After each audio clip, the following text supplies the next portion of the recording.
Hello friends, welcome to VGR movies. NTR నటించిన దేవర భారీగానే collection రాబడుతుంది. మొదటి వీకెండ్లో బాక్సాఫీస్ వద్ద తారక్ సత్తా చాటాడు. మొదటి రోజు కాస్త మిక్స్డ్ టాక్ రావడంతో ఆ ప్రభావం రెండో రోజు కలెక్షన్పై పడింది. అయితే దేవరపై ఆడియన్స్ నుంచి వచ్చే రెస్పాన్స్ మారింది. సినిమా బాగుందనే పాజిటివ్ టాక్తో వస్తుండడంతో మూడో రోజు కలెక్షన్ నిలకడగానే ఉన్నాయి.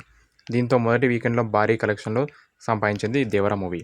అయితే ఈ మూవీకి 3 రోజుల్లో ఎన్ని కలెక్షన్లు వచ్చాయో ఇప్పుడు చూద్దాం. అంతకంటే ముందు మన ఛానల్కి ఎవరైనా కొత్తగా వచ్చినట్టయితే వెంటనే మన ఛానల్ని సబ్స్క్రైబ్ చేసుకొని బెల్ ఐకాన్ ట్యాప్ చేయండి. దీనివల్ల నోటిఫికేషన్స్ వస్తాయి నేను చేసే వీడియోస్ అన్నిటికీ. అయితే ఇప్పుడు మ్యాటర్లోకి వెళ్తే, కొరటాల శివ తెరకెక్కించిన దేవర సెప్టెంబర్ 20న గ్రాండ్గా రిలీజ్ అయింది. భారీ అంచనాలతో రిలీజ్ అయిన ఈ చిత్రం ప్రపంచవ్యాప్తంగా 3 రోజులకు గాను 304 కోట్ల గ్రాస్ కలెక్షన్లు రాబట్టింది. అయితే మొదటి రోజు ఏకంగా 172 కోట్ల కలెక్షన్లు వచ్చాయి. రెండో రోజు 70 కోట్ల కలెక్షన్లు వచ్చాయి. మూడో రోజు 60 కోట్ల కలెక్షన్లు వచ్చాయి. ఇట్లా 3 రోజులు కలుపుకొని 304 కోట్ల గ్రాస్ కలెక్షన్లు వచ్చాయి.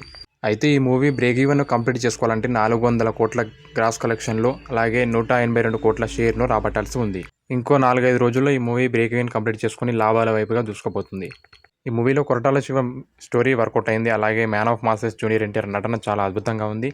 అండ్ హీరోయిన్ జాహ్నవి కపూర్ కూడా చాలా బాగా చేశారు. అండ్ సైఫ్ అలీ ఖాన్ కూడా తన విలనిజాన్ని చాలా బాగా చూపెట్టారు. అలాగే అనిరుద్ రవిచందర్ తన మ్యూజిక్తో మ్యాజిక్ చేశారు. మీలో ఎంతమంది జూనియర్ ఎన్టీఆర్ ఫ్యాన్స్ ఈ మూవీని చూశారో కింద కామెంట్ చేయండి. ఇంకా మరిన్ని ఇంట్రెస్టింగ్ ఫ్యాక్ట్స్ కోసం మన ఛానల్ సబ్స్క్రైబ్ చేసుకొని బెల్ ఐకాన్ ట్యాప్ చేయండి. అండ్ లైక్, షేర్, కామెంట్ చేయండి. Thank you for watching.